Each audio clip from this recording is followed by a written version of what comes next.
বেশ কয়েকদিন ধরে আমাদের গাড়িটা বিল্ডিংয়ের নিচের গ্যারেজ প্লেসে রয়েছে।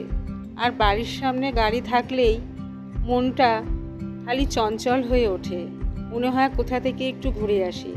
তা উৎসব টিউশন থেকে চলে এসেছে, তো ওকে একটা সারপ্রাইজ দিলাম, বললাম চল কোথাও একটু ঘুরে আসি। তা কোথায় যাব? বাড়ির সামনে তো আছে আমাদের রিলায়েন্স শপিং মল। তা আজকে ঘরের কিছু জিনিসপত্র কেনার আছে, তা অগত্যা সেখানেই চললাম। আজ থেকে 12-13 বছর আগে যখন আমরা মধ্যমগ্রামে এসেছিলাম, তখন এর চেহারা আর এখন বর্তমানের যে চেহারা, পুরোপুরি 360 ডিগ্রি একদম ঘুরে গেছে। তখন রাত 9টা বাজলে চারিদিক পুরো শুনশান, জনমানব শূন্য হয়ে পড়ত। আর এখন দেখো ঘড়িতে প্রায় 9টা বাজে চারিদিকে কেমন আলো। আগের থেকে গাড়ির পরিমাণও অনেক বেড়ে গেছে, আর চারিদিকে এত হোটেল রেস্তোরাঁ হয়ে গেছে যে আর বলার নেই। চারিদিকে একদম আলো ঝলমল করছে। তা আমরা এখানে শপিং মলেও, রিলায়েন্স শপিং মলেও চলে এসেছি। এদিকে ওর বাবা আজকে একটা কাণ্ড করেছে। রিলায়েন্সে এসেই ওর বাবা গাড়ি থামিয়ে দিয়েছে।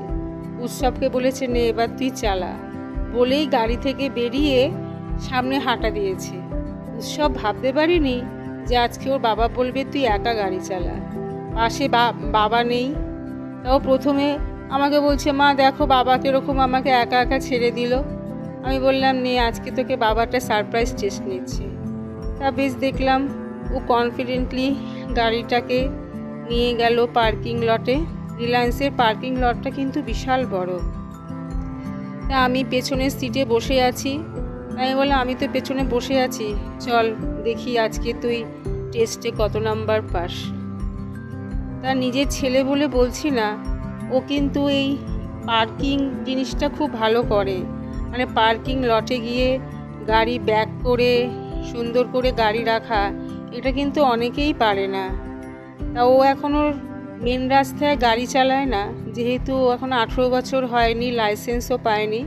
তো এরকমভাবে কোনো জায়গায় আসলে পার্কিং করা বা আমাদের বসুনগরের ভেতরে গলিগালায় গাড়ি চালানো, এই জিনিসগুলো করে।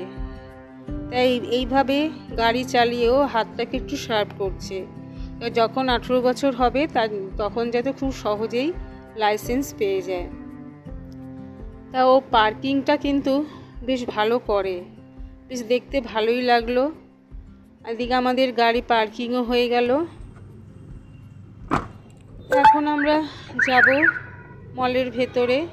অনেক রাতও হয়ে গেছে। আর আজকে